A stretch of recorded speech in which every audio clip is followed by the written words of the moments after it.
오늘 주시는 말씀 우리 함께 보겠습니다. 사도행전 27장 20절부터 26절까지 말씀입니다. 제 성경은 신약 성경 235쪽에 있습니다. 사도행전 27장 20절부터 우리 한 절씩 교독하고 마지막 절은 함께 읽겠습니다. 제가 먼저 읽습니다. 여러 날 동안 해도 별도 보이지 아니하고 큰 풍랑이 그대로 있음에 구원의 여망마저 없어졌더라. 여러 사람이 오래 먹지 못하였음에 바울이 가운데 서서 말하되 여러분이여 내 말을 듣고 그레데에서 떠나지 아니하여 이 타격과 손상을 면하였더라면 좋을 뻔하였느니라. 내가 너희를 권하노니 이제는 안심하라. 너희 중 아무도 생명에는 아무런 손상이 없겠고 오직 배뿐이리라. 내가 속한 바 곧 내가 섬기는 하나님의 사자가 어젯밤에 내 곁에 서서 말하되 바울아 두려워하지 말라. 내가 가이사 앞에 서야 하겠고 또 하나님께서 너와 함께 항해하는 자를 다 내게 주셨다 하였으니 그러므로 여러분이여 안심하라. 나는 내게 말씀하신 그대로 되리라고 하나님을 믿노라. 함께 읽습니다. 그런즉 우리가 반드시 한 섬에 걸리라 하더라. 아멘.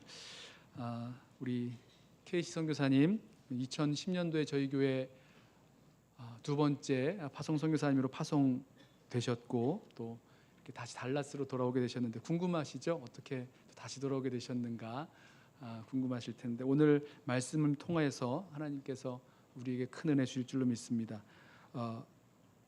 부카 시대를 살아가는 우리의 삶의 자세라는 제목으로 말씀 전하실 때 큰 은혜 받으시기 바랍니다. 우리 나오실 때에 잘 오셨다고 또 귀한 말씀 주실 줄로 믿고 감사하면서 환영하는 박수하고 우리 말씀 나누겠습니다.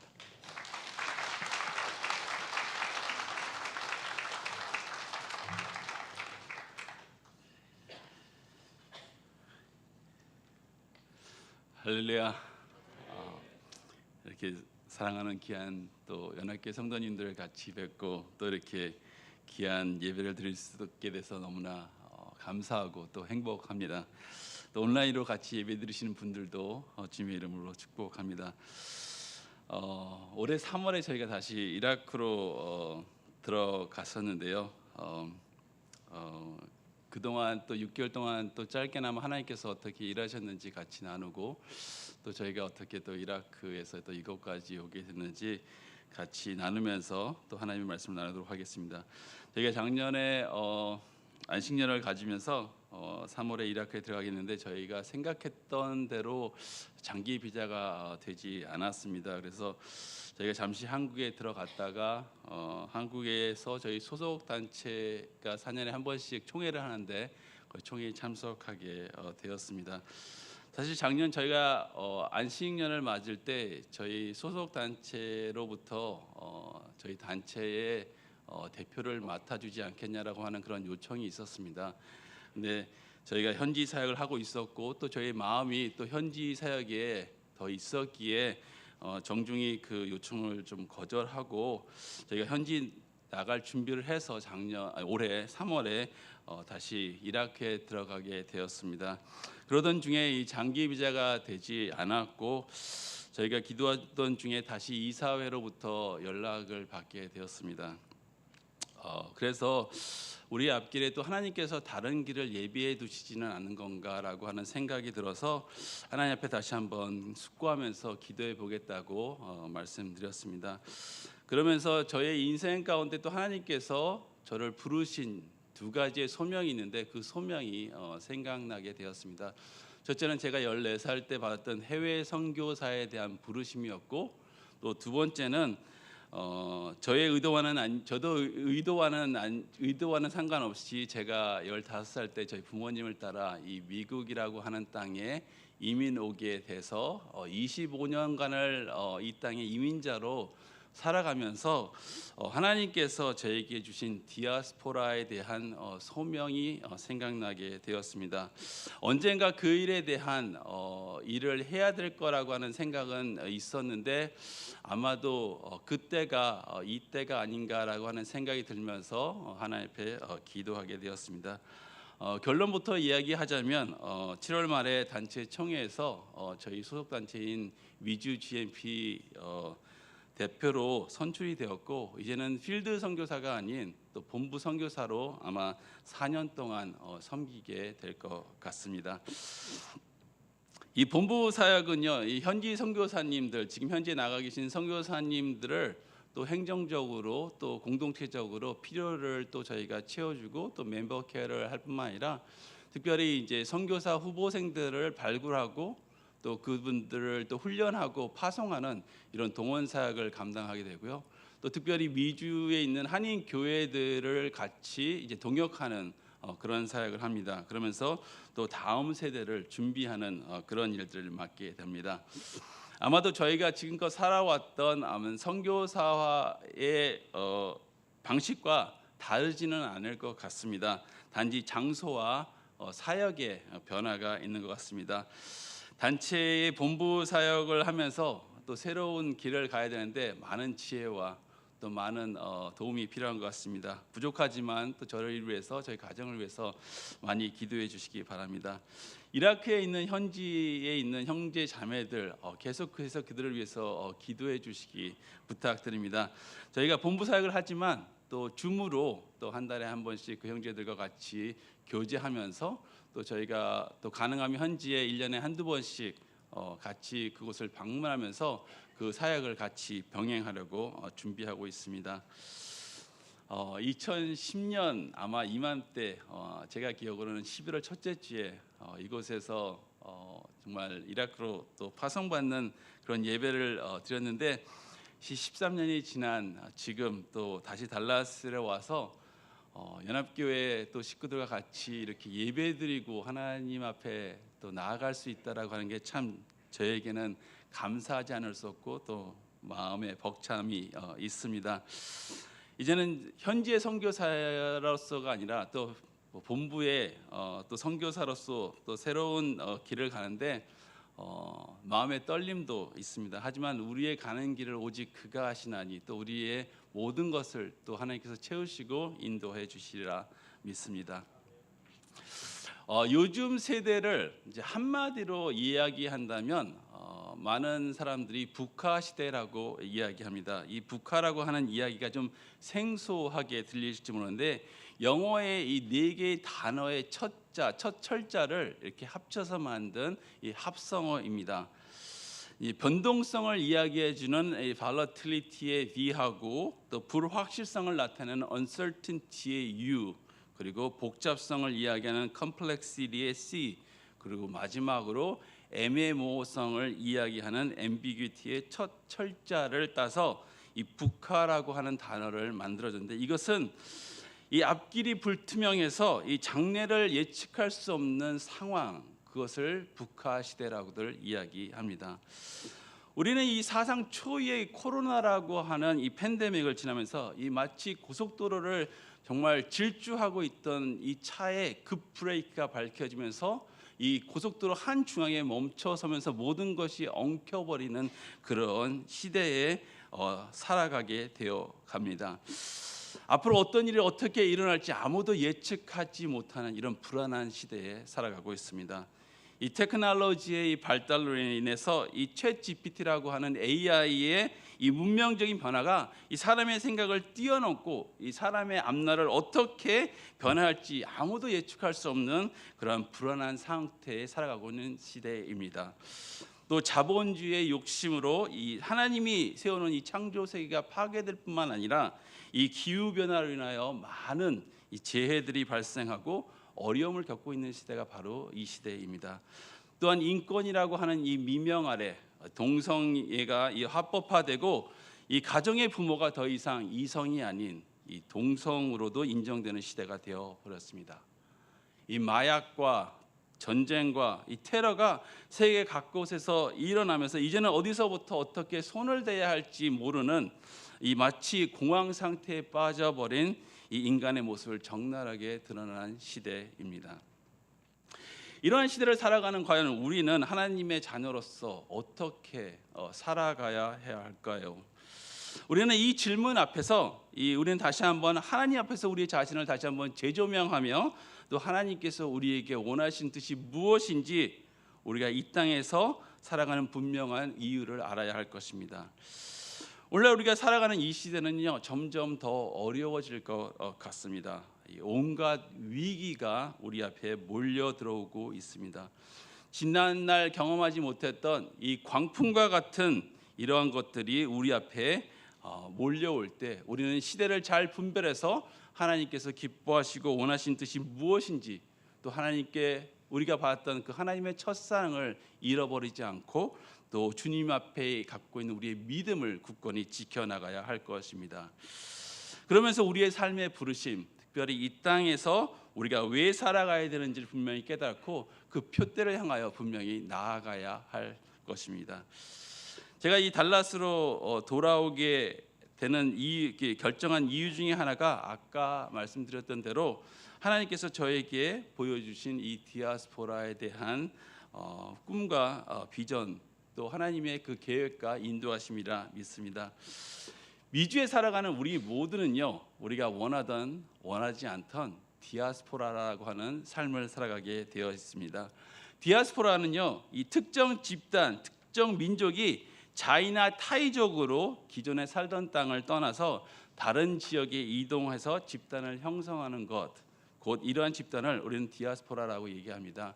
이 헬라어에 나와 있는 흩뿌리다, 또 퍼티리다라고 하는 이 헬라의 디아스포라에서 유래된 것입니다. 저는 이 하나님 디아스포라의 삶이 결코 우연이 아니라 하나님의 섭리 가운데 이미 오래전서부터 하나님이 계획하셨던 그러한 하나님의 뜻이라 분명히 믿습니다. 왜냐하면 하나님은요, 태초부터 이 하나님의 사람들을 통해서 이민과 이주와 이동이라고 하는 하나님의 방법을 통해서 하나님의 그 구원의 역사를 이뤄 가셨기 때문입니다. 우리가 잘 아는 이 창세기를 보면 하나님은 하나님의 백성들에게 이렇게 명령합니다. 복을 주어 이 땅에 생육하고 번성하여 땅에 충만하라. 그 얘기는 그 땅에 뻗어 나가라는 이것을 이야기합니다. 또한 우리가 잘 아는 아브라함, 하나님께서 아브라함을 갈대아 우르에서 끄집어내셔서 또 이 가나안이라고 하는 땅에 이주시켜서 그곳에서 삶을 살게 합니다. 또 이스라엘 백성들을 이집트에서 불러내셔서 광야를 지나가게 하시고 또 약속의 땅에 들어가게 하시면서 하나님의 일들을 이뤄 가십니다. 아니, 하나님은 때로는 바벨론이라는 곳에 이주시키기도 합니다. 그러면서 신학에 와서는 하나님이 예수님의 제자를 통해서 예루살렘에서 사마리아에서 그 주의 나라로, 아니 그 땅의 가장 끝이라고 볼 수 있는 저 끝 스페인까지 하나님께서 그 일들을 하기 위해서 사람들을 흩으십니다. 저는 이와 동일한 선상에서 지금까지 하나님은 그렇게 일하셨고요, 또 우리 한국 사람들을 한국에서부터 불러내셔서 이곳 미주라고 하는 곳에 우리를 흩으시게 하신 것입니다. 그렇기 때문에 우리의 삶에서의 이 하나님의 부르심은요, 분명 하나님께서 이 디아스포라를 통해서 일하실 거라고 하는 분명한 계획이 있다라고 하는 것입니다. 여러분, 요즘은요, 이 옛날과 비교하기 힘들 정도로 온 세상 사람들이 자발적으로 또 비자발적으로 이 세상에 흩어져서 이동과 이주와 이민을 하는 시대가 되어 버렸습니다. UN 보고서에 의하면 앞으로의 세계는 신유목민 시대, 즉 글로벌 디아스포라 시대가 될 거라고 예언하고 있습니다. 우리 주변에만 보더라도요, 많은 사람들이 이 다른 나라의 언어와 다른 나라의 문화를 가진 사람들이 가득하게 있습니다. 여러분 아십니까? 이제는 한국도 더 이상 단일 문화권이 아니라 다문화권의 나라가 되어 버렸습니다. 이번에 대표 인수권으로 이제 한국에 있는 지방의 몇 군데를 가게 됐는데, 한국의 지방에 있는 큰 도시에도 이 음식점마다 외국인 노동자들이 다 종업원으로 일하고 있는 것을 보면 깜짝 놀랐어요. 저는 옛날에 한국에 일하고 계시는 이제 외국인 노동자 하면 시골이나 아니면 이제 농촌에 촌 이런 데 국한된 줄 알았는데, 이제는 큰 도시, 지방에 있는 큰 도시에도 외국인 노동자들이 있지 않으면 그곳에서 이 비즈니스를 운영할 수 없을 정도로 한국에 많은 외국인 노동자들이 들어가 있다라고 하는 거예요. 이 한국 외교부에 따르면 2023년도까지 230만의 외국인 노동자들이 있다고 합니다. 이것도 코로나 때문에 잠시 주춤해서 떨어진 거지, 그 전에는 260만에서 계속 증가하는 추세라고 합니다. 또 한 가지 저를 놀라게 했던 사실이 한국이 이제는 더 이상 선교 파송국이 아니라 선교 대상국이 됐다라고 합니다. 그 얘기는 뭐냐면 외국인 노동자들이 워낙 많이 늘어나다 보니까 그 외국인 노동자를 대상으로 선교사들을 받아들여야 된다라고 하는 거예요. 그러면서 이제 한국에 있는 선교 단체들도 이제는 한국 지부를 세우면서 한국에서도 이러한 선교 사역들이 일어나게 되고 있다라고 하는 것입니다. 그만큼 이 세계에서는 이동과 이민과 이주라고 하는 많은 큰 변화들이 일어나고 있습니다. 저의 마음을 뛰게 하는 것은 이러한 세계의 변화 속에서 우리 미주 한인 디아스포라는요 벌써 100년 전부터, 아니 정말 40년 전에는 하나님께서 폭발적으로 이 미주 땅에 오게 하셨고, 또 이미 그들을 통해서 많은 이러한 문화들을 경험케 하고 언어들을 경험케 하며 준비시켜 주셨다라고 하는 것입니다. 성경에 나오는 이 인물 중에 이 디아스포라의 삶을 살아온 대표적인 인물을 생각하라면 저는 사도 바울이 아닐까 생각되어집니다. 왜냐하면 사도 바울은 이미 다문화권, 이 다언어권을 구사했던 글로벌 디아스포라였습니다. 혈통적으로는 유대인이었지만 이 로마 시민권을 가지고 있는 이중 정체성을 가진 그러한 사람이었습니다. 또 후에는 복음으로 인해서 이 기독교에 대한, 또 기독교 하나님 나라에 대한 정체성을 가지고 있는 사람이 되었고요. 문화적으로도 유대교 문화, 헬라 문화, 또 기독교 문화를 두루 섭렵한 그러한 사람이었습니다.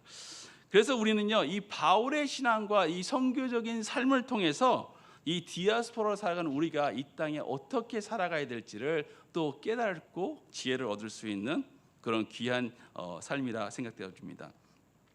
현대의 이 문명의 발달로 인해서 이 지구촌에는 다양한 이 디아스포라의 삶을 살아가게 되어 있습니다.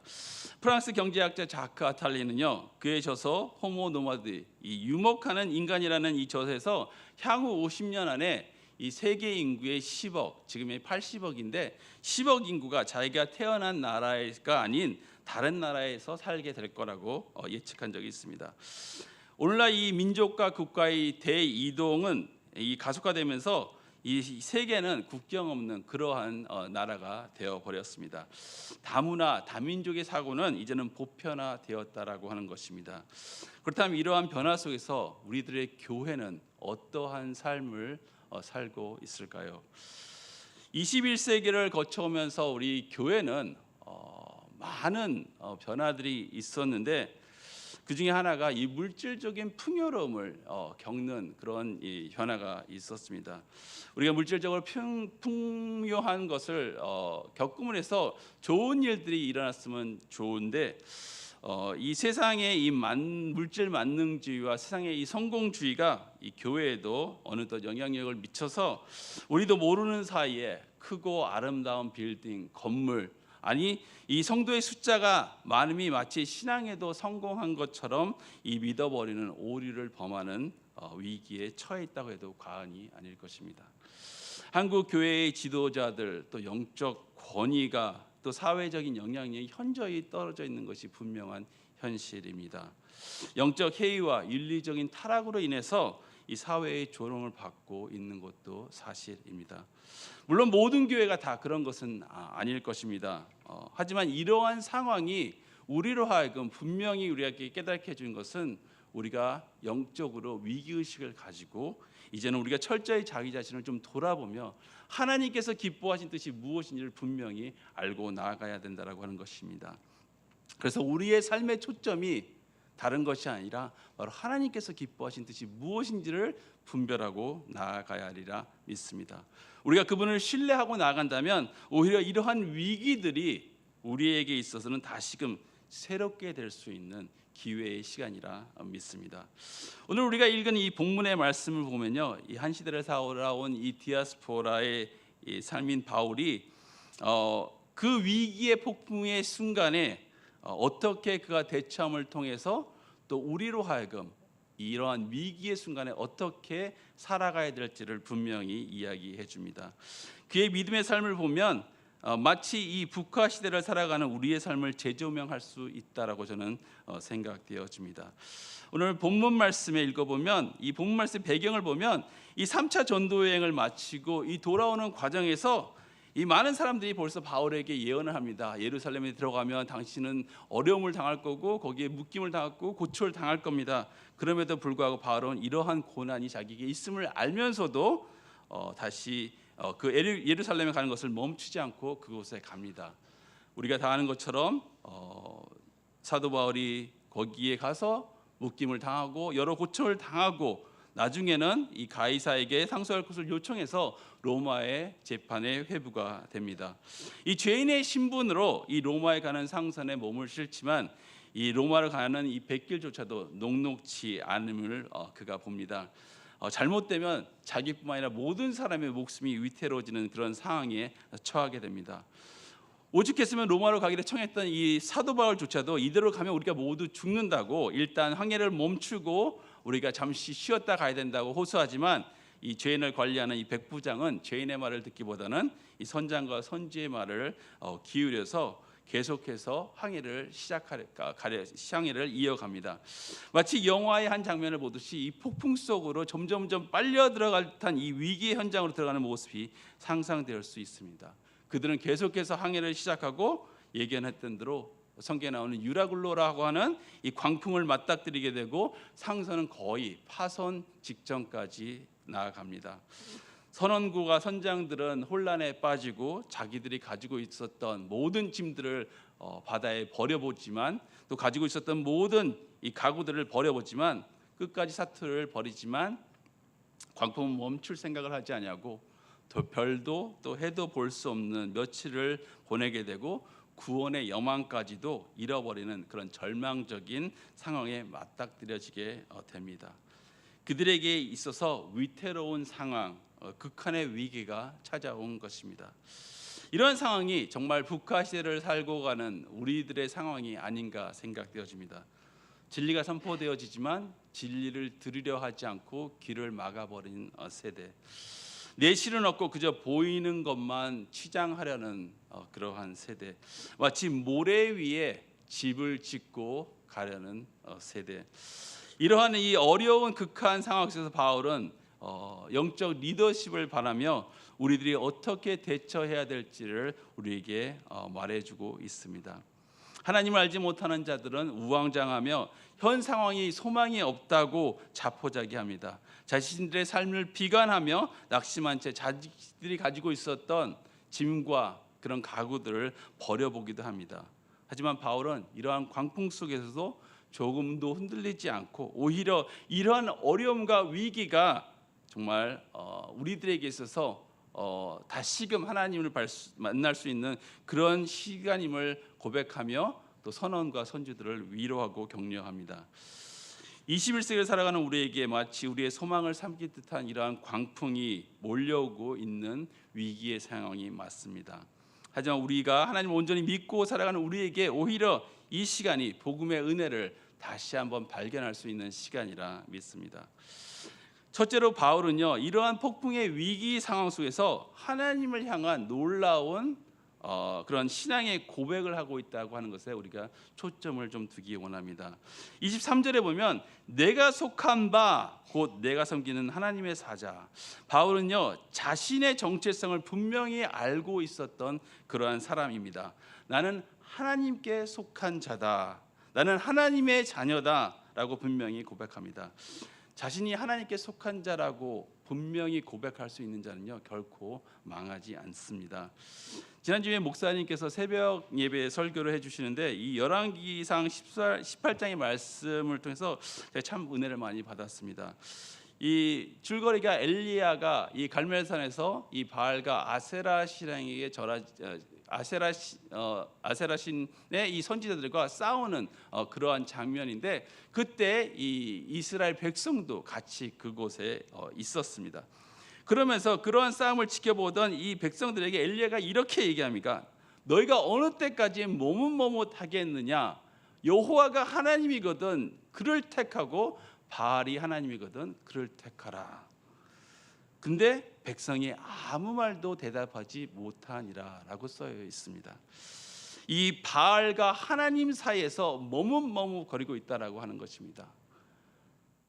그리고 또 세상과 돈과 하나님 사이에 머뭇머뭇거리고 있다라고 하는 것입니다. 그러면서 목사님이 이런 모습이 혹시 우리의 모습은 아닙니까라고 하는 반문을 하는데 많은 생각을 하게 되었습니다. 마치 우리들도 세상과 하나님을 둘 사이에 두고 어떤 것을 결정하지 못하고 그저 둘의 모든 것에 발을 대놓고 살아가고 싶어 하지 않는지 생각하게 되었습니다. 그러면서 동일한 그림으로 하나님께서 이 여호수아 24장 말씀을 다시 한번 저에게 깨닫게 해 주셨습니다. 이 여호수아가 이 가나안 땅을 다 정복하고 나서 이 이스라엘 백성들을 향해 마지막으로 이렇게 이야기합니다. 24장 14절에서 16절에 보면 그러므로 이제는 여호와를 경외하며 온전함과 진실함으로 그를 섬기라.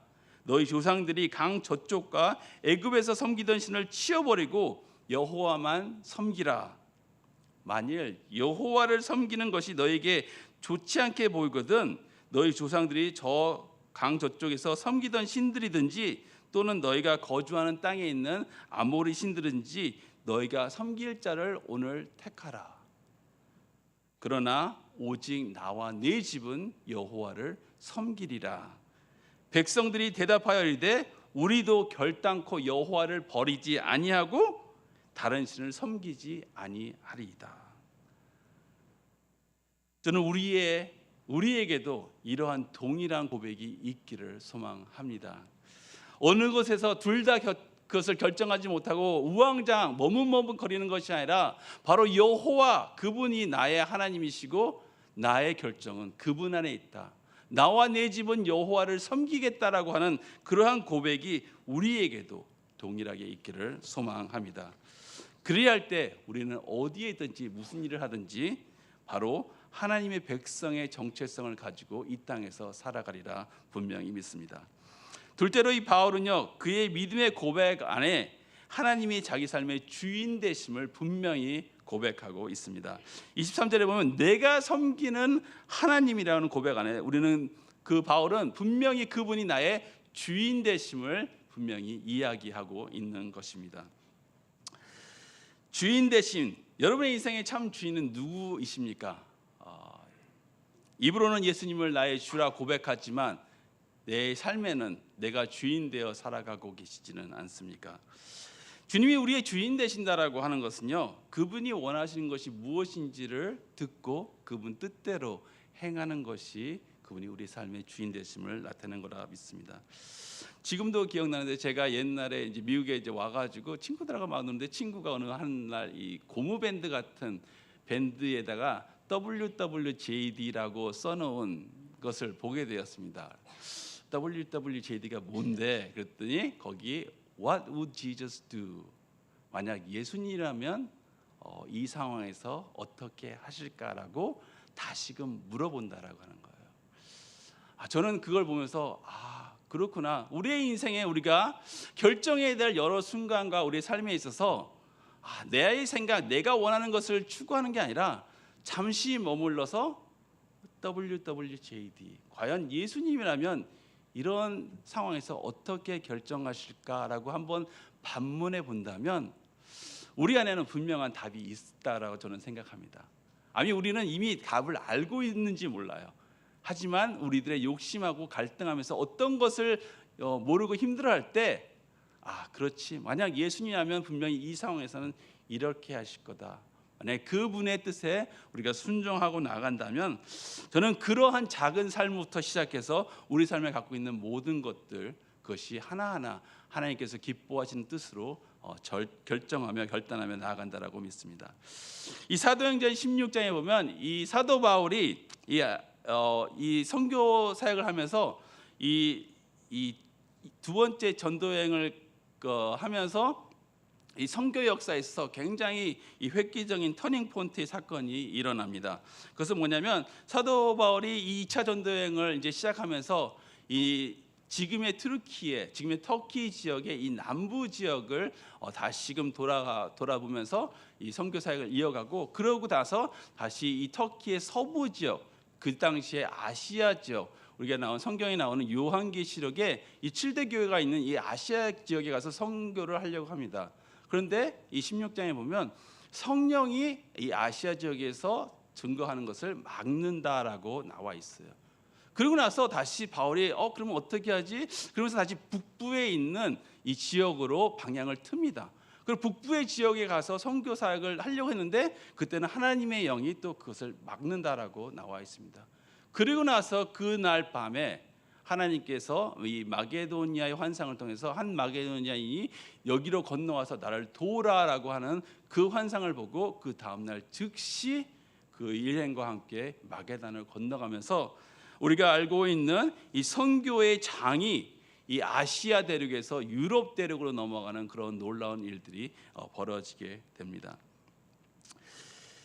우리가 예수님, 아마도 이 사도 바울도 이 선교 사역을 하면서 자기 나름대로의 이 경험과 자기 나름대로의 계획이 있었을 거예요. 아마도 이 사도 바울의 이 선교 루트를 보면 남부 지방을 선교하고 그다음에 서부 지역, 그다음에 북부 지역을 해서 이 터키 지역을 전부 다 선교를 해야지라고 하는 그러한 자기 나름대로의 계획이 있었을지 모릅니다. 하지만 하나님께서 그를 통해서 또 환상을 보여주시고 하나님께서 원하신 것이 이것이다라고 보여줬을 때 사도 바울은 자기의 계획을 내려놓고 그분의 뜻을 따라 행했다라고 하는 것입니다. 우리 안에 있어서 예수님이 나의 주인 되신다라고 하는 것은 우리의 경험, 우리의 생각, 우리의 방법을 내려놓고 하나님께서 뭐라 말씀하신지 그것을 듣고 그분이 말씀하시는 그 일에 우리가 순종하며 나아가는 것, 그분이 우리 삶의 주인 되심을 나타내는 것이라 믿습니다. 왜 그렇게 해야 될까요? 하나님은 그분 한 분만이 선하시고 온전하시고 우리를 사랑하시되 자기의 아들까지도 우리를 위해서 주신 그러한 분이시기 때문입니다. 그분은 우리에게 항상 가장 아름다운 것으로 가장 선한 것으로 우리에게 허락하시는 분이기 때문입니다. 마지막으로 이 바울이 하나님과 이 계속적으로 이렇게 믿음의 교제와 신뢰의 관계를 쌓을 수 있었던 것이 아마 그러한 위기의 상황에서도 하나님을 온전히 의지하고 나갔을 그러한 믿음의 자세라고 생각됩니다. 폭풍구가 몰아치고 이 광풍이 물어와도 이 바울은요, 이 하나님의 음성과 하나님의 임재를 알고 깨달았던 사람입니다. 이 사도 바울이 지금 이런 음성을 듣는 것이 아주 평안한 시대가 아니라 이 수일 동안 별도 보지 못하고 해도 보지 못하는 그런 폭풍 가운데 있었던 상황입니다. 아니 며칠 동안 사람들이 굶주려서 허기가 지었던 그런 상황이고 언제 이 배가 파손돼서 죽을지 모르는 그런 상황에서 바울은 하나님의 음성을 들을 수 있었고 하나님과 교제할 수 있었습니다. 24절에 보면 바울아 두려워하지 말라 내가 가이사 앞에 서야 하겠고 또 하나님께서 너와 함께 항해한 자를 다 내게 주셨다 하였으니 이 인생의 위기에 처해 있어도요 바울은 자신을 도울 이가 하나님이심을 분명히 알고 있었습니다. 주님의 음성을 들을 때 우리는 광풍 속에 이러한 위기 속에 있더라도 평안할 수 있는 것입니다. 왜냐하면 하나님과의 그 친밀한 이 관계 교제 속에서 우리는 다시 한번 주님께서 우리를 인도하심 또 주님께서 우리에게 또 새로운 일들을 행하심을 알 수 있을 뿐만 아니라 우리 안에 있는 또 두려움 이런 것까지도 다 내어쫓음을 알기 때문입니다. 이러한 관계는요 단시일 만에 되는 관계는 아니다라고 생각합니다. 시간도 필요하고 또 노력도 필요하고 결단도 필요한 것 같습니다.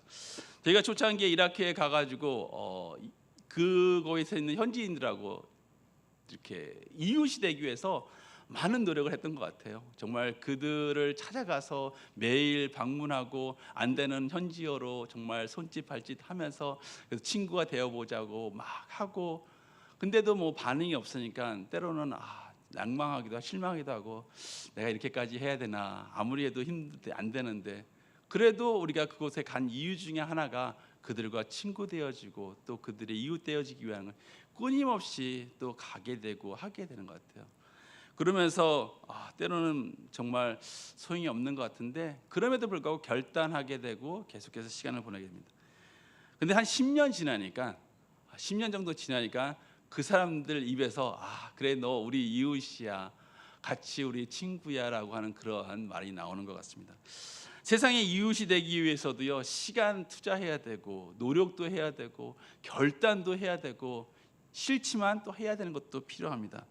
하물며 하나님하고의 그런 교제의 시간, 정말 하나님과 친밀한 시간을 갖기 위해서 우리가 그러한 시간의 드림도 없이, 그러한 노력도 없이, 결단도 없이 그냥 하나님하고의 이 관계가 된다, 그렇게 생각되지는 않습니다. 우리 교회가 살기 위해서는 이 시대를 향한 하나님의 음성에 더 귀를 기울여야 된다라고 저는 분명히 믿습니다. 그분의 음성을 듣고 그분이 뭐라 말씀하신지 듣고 그 말씀에 순종하며 나아가야 되리라 믿습니다.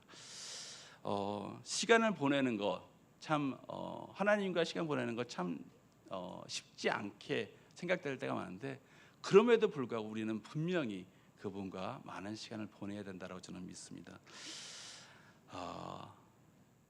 정말 세상 말로 out of sight, out of mind. 우리가 하나님하고 시간 보내지 않으면요, 하나님을 더 알아갈 수가 없습니다. 정말 도전하고 싶은 게 아침마다 시간 되면 말씀 보시기 소망합니다. 그리고 큐티도 하시고요. 육신이 허락하면 새벽 예배도 나오시고요. 또 말씀이 선포되는 자리, 또 은혜의 자리를 사모하며 나아가는 우리가 되기를 소망합니다. 기도 모임에도 나오시고요. 우리가 같이 모여서 같이 기도하고 나아갈 때 하나님께서 그 기도 소리를 결코 땅에 떨어지지 않게 하시고, 분명히 하나님께서 그 기도를 들으시고 우리가 부족하지만 하나님의 일들을 행하시리라 믿습니다. 우리가 말씀으로 돌아가서 그분의 음성을 들을 때 우리는 이 시대의 위기를 극복할 수 있고 또 하나님의 지혜를 얻을 수 있다라고 분명히 믿습니다. 오늘날 우리 교회가 이러한 위기를 당하는 건요, 돈이 없어서도 아니고요, 뭐 건물이 없어서도 사람이 없어서도 아니다라고 저는 분명히 믿습니다. 하나님을 떠나 지극히 자기 위주의 삶을 살아가며 또 지나친 탐욕과 교만과 또 영적 우상 숭배에 취하여 있기 때문에 우리 안에 영적 위기가 온다라고 저는 분명히 생각됩니다. 우리가 기억해야 될 것이 분명히 있습니다. 우리 안에 찾아오는 이런 광풍과 같은 이 위기 이면에는 하나님께서 우리로 하여금 깨닫기 원하는 그분의 구원의 메시지가 분명히 있습니다. 하나님의 교회, 또 하나님의 백성, 또 디아스포라로 살아가는 우리들에게 이 땅에서 무엇을 어떻게 살아갈지 분명히 우리에게 다시 한번 경종을 울리는 그러한 메시지가 있다라고 믿습니다. 말씀을 정리합니다. 우리는 지금 유라굴로와 같은 이런 광풍과 같은 예측 불허한 이런 세상의 위기 속에 살아가고 있습니다. 이런 위기 속에서 과연 우리가 어떻게 무엇을 해야 될까요? 하나님의 말씀으로 다시 돌아가는 것, 그분의 말씀 앞에 그분이 말씀하실 때 순종하며 그분이 기뻐하신 뜻이 무엇인지를 다시 한번 깨닫고 나아가는 것, 그리고 그분을 통해서 하나님의 역사가 이루어지는 걸 분명히 믿고 나가는 그러한 삶이라 믿습니다. 그러기 위해서 우리는 우리 안에 우리를 위해 십자가에 죽으신 우리를 위해서 십자가에까지 죽으신 그 예수 그리스도의 그 사랑으로 인해서 우리는 하나님의 속한 자다, 하나님의 백성이다, 하나님의 자녀다라고 하는 분명한 우리의 신앙 고백이 있어야 할 것입니다. 또 둘째는 우리 삶의 참 주인 되신 이가 바로 하나님이심을 다시 한번 고백하고 그분이 뭐라 말씀하신지 듣고 또 그분이 말씀하실 때 우리가 믿음으로 순종하고 나아가는 것. 저는 요단강이 갈라지는 것이요 다른 것이 아니라 하나님이 건너라 했을 때 그 제사장들, 하나님의 리더들이 그 물에 발을 디뎠을 때 비로소 그 물이 갈라지고 또 그것을 통해서 하나님의 역사를 보게 했던 것처럼 우리가 하나님의 말씀에 순종하며 나아갈 때, 주님이 우리의 주인 되심을 고백하며 나아갈 때 하나님의 역사를 보리라 믿습니다. 셋째는 주님과의 그런 친밀한 교제 속에서 그분과 교제하며 그분의 음성에 따라 살아가는 자라 믿습니다. 그분이 말씀하실 때 우리가 듣고 또 고백하며 그분과의 그런 친밀한 교제 속에서 하나님의 놀라운 은혜를 경험하는 우리 모두 또 연합교회 식구들 되기를 소망합니다. 같이 기도하도록 하겠습니다. 사랑과 은혜가 풍성하신 하나님 너무나 감사합니다.